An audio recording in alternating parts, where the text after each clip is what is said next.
हाँ देखिए, डीएलएड के समस्त छात्र छात्राओं के उज्जवल भविष्य की कामना करते हुए ऑनलाइन क्लास में हम आप लोगों का हार्दिक अभिनंदन वंदन करते हैं और तहे दिल से स्वागत करते हैं। आप लोग जहाँ भी हों स्वस्थ रहें, मस्त रहें और हमारी ईश्वर से यही कामना है कि आप अपने यश कीर्ति का पताका चतुर्दिक फैलाते रहें। अतः आज हम डीएलएड चतुर्थ सेमेस्टर के प्रथम प्रश्न पत्र में लेखन का अर्थ, उद्देश्य, उसका महत्व तथा उसकी विभिन्न विधियों का उल्लेख करेंगे या उसका अध्ययन करेंगे। लेखन क्या है?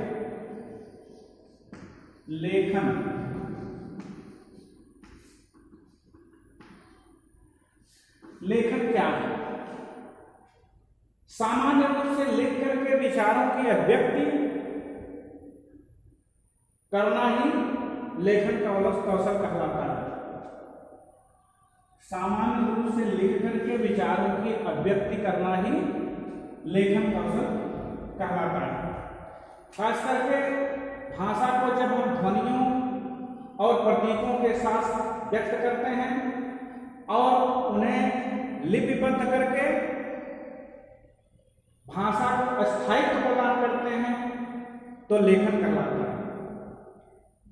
लेखन शब्द के अंतर्गत सुडौल एवं अच्छे वर्णों में लिखना ही सम्मिलित होता है। इसलिए शिक्षा जगत में लेखन का महत्वपूर्ण योगदान है। बिना लिखे किसी भी भाषा की अभिव्यक्ति को व्यक्त समझ नहीं सकते। लेखन का उद्देश्य क्या है? लेखन के निम्न उद्देश्य बताए गए हैं। खास करके लिख करके हम अपने विचारों को दूर दूर तक फैला सकते हैं। अगर पत्र को पढ़ना हो या पत्र का जवाब देना हो तो लेखन कौशल से ही दिया जा सकता है। अतः अपने अतीत के इतिहास को भी लेखन सामग्री के माध्यम से ही हम जान सकते हैं। भविष्य के लिए भी लिखित सामग्री को छोड़ करके जब हम चले जाते हैं तो उसी को देख करके भविष्य के पुनरावृत्ति लोग करते हैं। इसलिए कहा जाता है कि लिखना व्यक्ति को पूर्ण बना देता है। जब तक व्यक्ति लिखता नहीं है तब तक वह पूर्ण नहीं है। इन तमाम बातों को ध्यान में रखते हुए लेखन के निम्नलिखित उद्देश्य बताए गए। नंबर 1, निम्न उद्देश्य इसके बताए गए।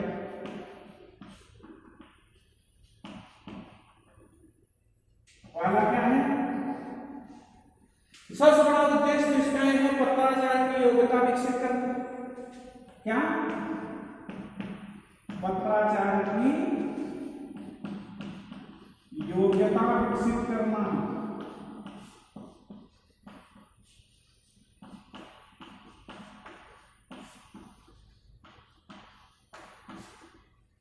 अब दूसरा नंबर क्या है?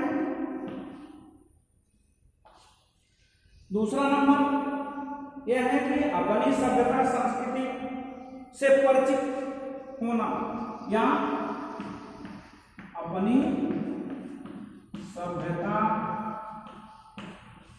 संस्कृति से परिचित कराना।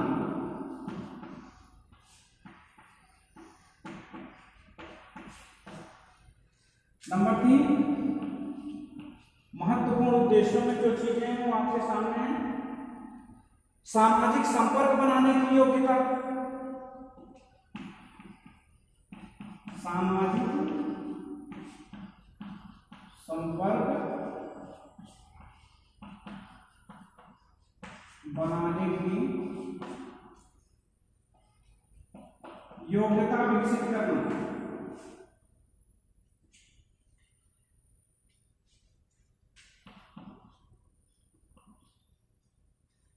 और क्या है? व्याकरण शुद्धता का ज्ञान प्रदान कराना। व्याकरण शुद्धता का ज्ञान प्रदान कराना। निष्ठापित यह है कि परीक्षा देने की योग्यता विकसित करना। परीक्षा देने की योग्यता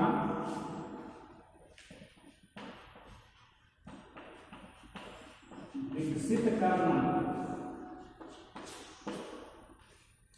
ये देखिए, जो महत्वपूर्ण उद्देश्य है पत्राचार्य की योग्यता विकसित करना, अपनी सभ्यता संस्कृति से परिचित कराना, सामाजिक संपर्क बनाने की योग्यता, व्याकरण शुद्धता का ज्ञान प्रदान कराना और परीक्षा देने की योग्यता विकसित करना। खास करके नैतिक मूल्यों का विकास करना भी इसका प्रमुख उद्देश्य बताया गया। क्या? नैतिक मूल्यों का विकास करना।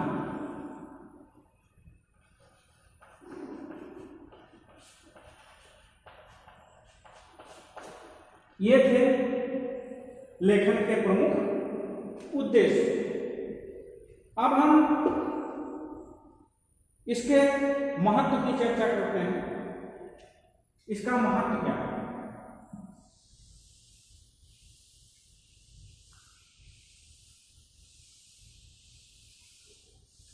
लेखन कला का अपना एक विशेष महत्व है जो निम्नलिखित है। महत्व सबसे बड़ी चीज इसमें यह है कि किसी भी भाषा पर पूर्ण अधिकार करने के लिए पढ़ने के साथ साथ लिखना भी बहुत जरूरी है। और बिना लिखना सीखे हम न तो किसी को पत्र लिख सकते हैं, न तो किसी के प्रश्नों का उत्तर दे सकते हैं। और बौद्धिक विकास के लिए भी अगर बात रखी जाए तो लिखना सीखना परम आवश्यक है। बौद्धिक विकास के लिए लिखना सीखना परम आवश्यक है। और विचार करने तथा मनन करने के लिए लेखन विशेष सहायक माना जाता है। अगर विचार करना है, मनन करना है, तो उसके लिए लेखन विशेष सहायक होता है। अपने देश की सभ्यता संस्कृति की बात अभी हमने उद्देश्य में भी बताया था का ज्ञान होना लेखन कला के माध्यम से ही होता है। और अपने देश की सभ्यता संस्कृति के साथ साथ भाषा में एक रूपता तथा स्थायित्व लेखन के माध्यम से ही आता है। और संसार के विभिन्न देशों में परस्पर संबंध स्थापित करने के माध्यम से भी लेखन का महत्वपूर्ण योगदान है। लेखन कला बालकों की अंगुलियों और मांसपेशियों की बात करते हैं। अंगुलियों और मांसपेशियों को दृढ़ बनाती है और इसमें मस्तिष्क तथा मांसपेशियों का व्यायाम हमेशा साथ साथ चलता रहता है। क्योंकि जब तक हम लेखन कला या लेखन कौशल से पूर्ण नहीं होते तब तक हमारे अंदर ज्ञान की अपूर्णता मानी जाती है। पढ़ने के साथ साथ लिखना भी बहुत महत्वपूर्ण बताया गया। तो लेखन का अर्थ, उद्देश्य और महत्व। अब इसके बाद हम चलते हैं लेखन की विधियों की तरफ। खास करके परीक्षाओं में लेखन की विधियां बहुत पूछी जाती हैं। विधियां लेखन की निम्नलिखित विधियां बताई गई।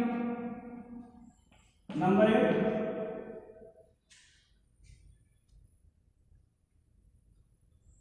हमेशा भाषा के जो 4 कौशल बताए गए हैं, विधियां जानने से पहले इस बात पर ध्यान देना आवश्यक है कि भाषा के जो 4 कौशल बताए गए कौन कौन से?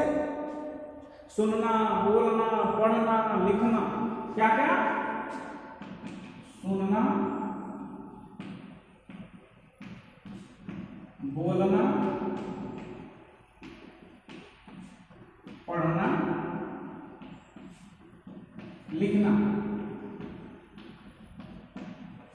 ये क्या है? ये चारों क्या है? ये भाषा के 4 कौशल हैं। क्योंकि भाषा के जो 4 कौशल, सुनना, बोलना, पढ़ना, लिखना, ये है, ये लेखन इन तीनों के, यानी सुनना, बोलना, पढ़ना, ये 3 जो कौशल है, उसके बाद लिखने का कौशल आता है, जिसकी चर्चा आज की जा रही है। तो भाषा शिक्षण प्रत्येक में यह क्रम इसी प्रकार है। जो भाषा शिक्षण में प्रत्येक का क्रम इसी प्रकार है। पहले बालक सुनता है, तब बोलता है, तब पढ़ता है, तब लिखता है।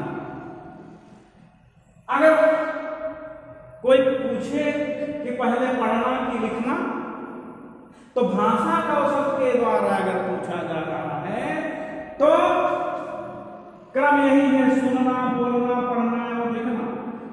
लेकिन मारिया मॉन्टेसरी ने सबसे पहले लिखने की बात कही। मारिया मॉन्टेसरी के अनुसार लिखना पहले आता। तो विधियों पर हम चलते हैं। सबसे पहली विधि क्या है? रूपरेखा अनुकरण विधि। रूपरेखा अनुकरण विधि।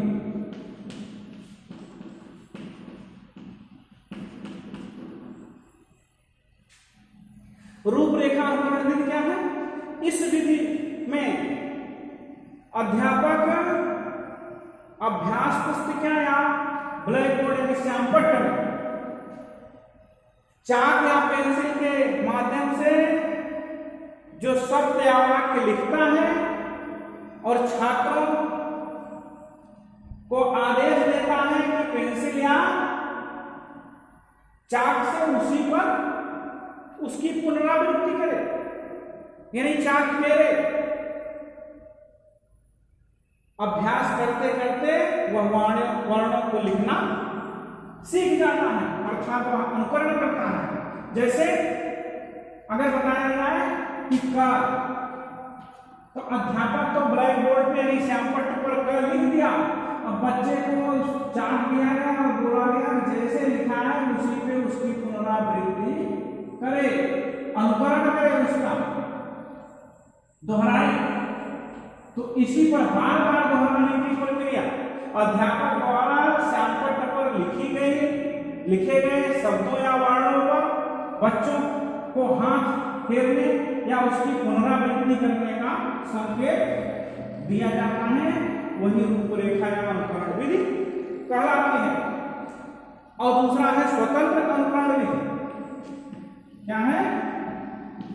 स्वतंत्र अनुकरण विधि।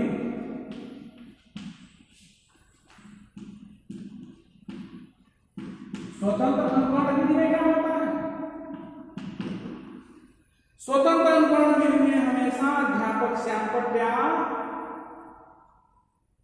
अभ्यास पुस्तिका पर अक्षरों को लिखता है और छात्रों से कहता है कि उसको देख करके पुनः अपनी पुस्तक पर लिखें, अर्थात इसको नकल करने की बस बात बताई जाती है।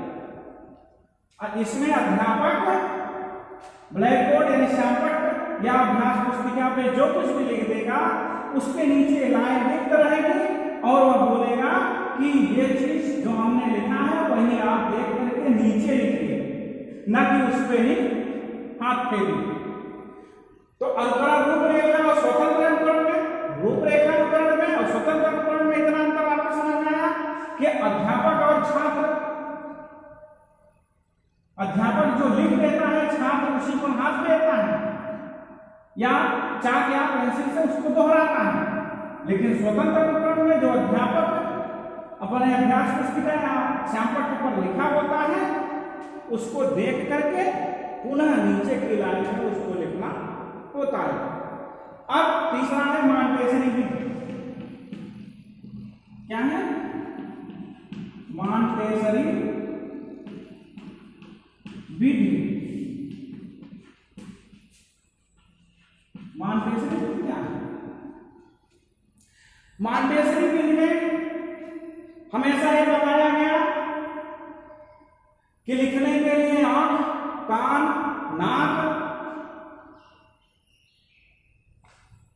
नाक से कोई मतलब नहीं, यानी हाथ, कान और आंख। इसमें आंख देखने की बात करता है, हाथ लिखने के, कान सुनने के, तीनों का प्रयोग पर बल देता है वह मॉन्टेसरी। किस पे? आंख, हाथ और कान, और तीनों पर जब बल दिया जाता है तो बताया जाता है कि बच्चों को अध्यापक यह सिखाता है कि वह लकड़ी के गुटकों अर्थात जो गट्टे बने हुए होते हैं उन पर बने हुए अक्षरों पर अंगुली फेरे और उस पे आंख का काम भी कराता है और जो बताया जाता है सुनने का भी काम करते हैं और हाथ का भी काम होता है अंगुली फेरने। तो रूपरेखा विधि से मिलती जुलती मॉन्टेसरी विधि है। उसमें लिखने की बात आ रही है, इसमें गट्टे या लकड़ी के गुटकों की बात आ रही है, तो वो आसान हो जाता है। बच्चों को केवल उसमें उंगलियां फिराई जाती हैं। प्रारंभिक कक्षाओं में आपको अवगत है कि जब बच्चे छोटे होते हैं तो उनकी उंगली पकड़ करके पहले जमीन पर ही रेखाओं के माध्यम से कुछ न कुछ सिखाया जाता है। यह था आपका मॉन्टेसरी विधि। और चौथा क्या है? चौथी विधि आपकी है संश्लेषणात्मक विधि। संश्लेषणात्मक विधि। अब देखिए, इसे रेखा विधि भी कहा जाता है। इस विधि में शुरू में बच्चों को विभिन्न प्रकार की रेखाओं को खींचने की बात बताई जाती है, रेखाओं को खींचने का अभ्यास कराया जाता है, जैसे खड़ी रेखा, पड़ी रेखा, अर्धवृत्त, पूर्ण वृत्त यानी वृत्त। ये सब चीज खड़ी रेखा, बड़ी रेखा, अर्धवृत्त, वृत्त और तिरछी रेखा, इन सारे रेखाओं का ज्ञान संश्लेषणात्मक विधि में ही कराया जाता है। अब अगला है तुलना विधि। पांचवा क्या है? तुलना विधि। इस विधि में क्या होता है? देखिए, हिंदी भाषी क्षेत्रों में तुलना विधि को सर्वोत्तम विधि माना गया, क्योंकि इसके माध्यम से बालक जो होता है वो तीसरी चौथी कक्षा के माध्यम तक आते आते अपनी मातृभाषा को लिखना सीख जाता है। अतः उसे तुलना करते हुए हिंदी भाषा शीघ्रता से सीखी जा सकती है। एक दूसरे से तुलना के माध्यम से तीसरी चौथी कक्षा में आते आते वह अपनी मातृभाषा के प्रति जागरूक हो जाता है। उसका लेखन का अभ्यास लगभग हो चुका होता है। वह अपनी तुलना दूसरे से भी करने लगता है। वह दूसरे का नकल करके या उससे तुलना करके अपने लिखावट में, लेखनी में व्यवस्थित ढंग से लिखना प्रारंभ कर देता है। अब भाई पेशकाबाजी भी। छठा क्या है?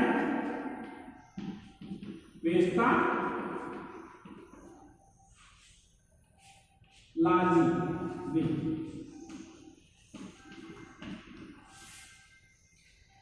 देखिए पेस्टल आदि विधि जो है, इस विधि में अक्षरों की आकृति के विभिन्न टुकड़े किए जाते हैं। तत्पश्चात बच्चों को टुकड़े के योग्य से अक्षर की रचना कराई जाती है। अक्षरों के टुकड़े कैसे करें? जैसे बताया गया, ये पाई है, ये टुकड़े अलग अलग किए गए हैं और बच्चे को समझाया गया कि पहले आप पाई खींचिए, पाई खींच लिया, इसको ले जाकर के यहाँ रखिए, फिर इसको ले आकर के यहाँ रख दीजिए, कब बन करके तैयार है। ये भिन्न भिन्न टुकड़े हैं, इनको उठा के ले जाकर के अक्षरों को इकट्ठा करके बना देना ही पेस्टलॉजी विधि कहलाता है। इसके अलावा एक है जेकार्टर विधि। क्या है? जेकार्टर विधि। छठा,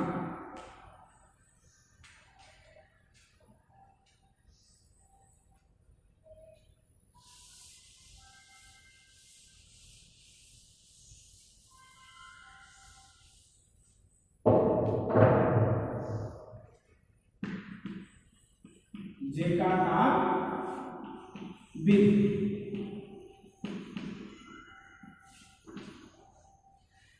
इसमें क्या होता है? इस विधि में बालकों के सामने संपूर्ण वाक्य प्रस्तुत किया जाता है।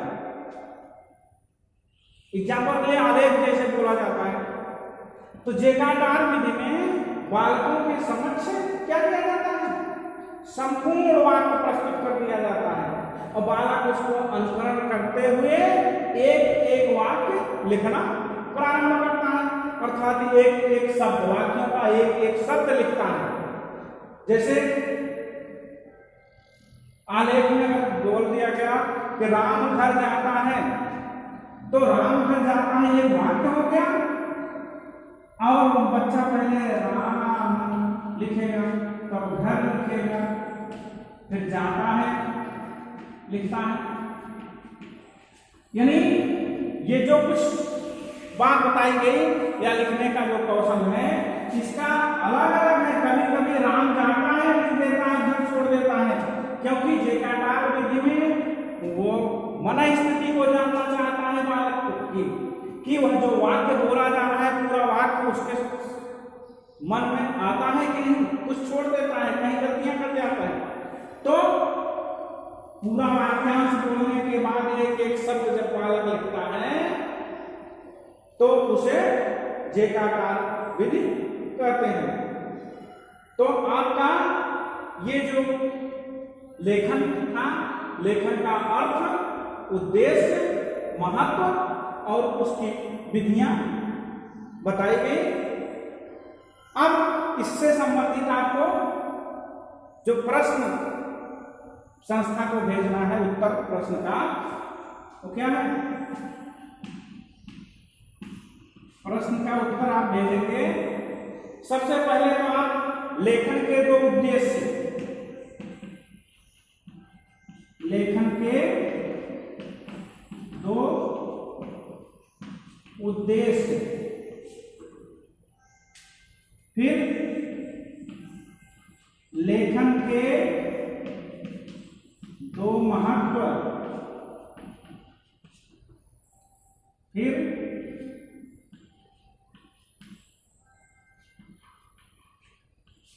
लेखन की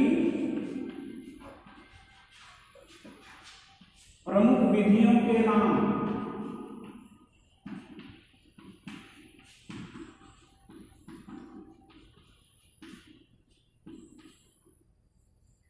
ये आपके 3 प्रश्न, ये तीनों प्रश्न एक ही पेज पर, एक ही पृष्ठ पर लेखन के दो उद्देश्य, लेखन के दो महत्व और लेखन के की प्रमुख विधियों के नाम लिखना है, उसका विस्तृत वर्णन नहीं करना है। इतना आप लिख करके व्हाट्सएप के जरिए संस्था को भेजेंगे और उस पर ध्यान रहे कि जो आप उत्तर भेजते हैं उसके ऊपर आपका नाम, डीएलएड चतुर्थ सेमेस्टर, यानी जो जिस सेमेस्टर के छात्र हैं वो सेमेस्टर का नाम, अपना नाम और वो डेट, दिनांक इतना अवश्य डालें।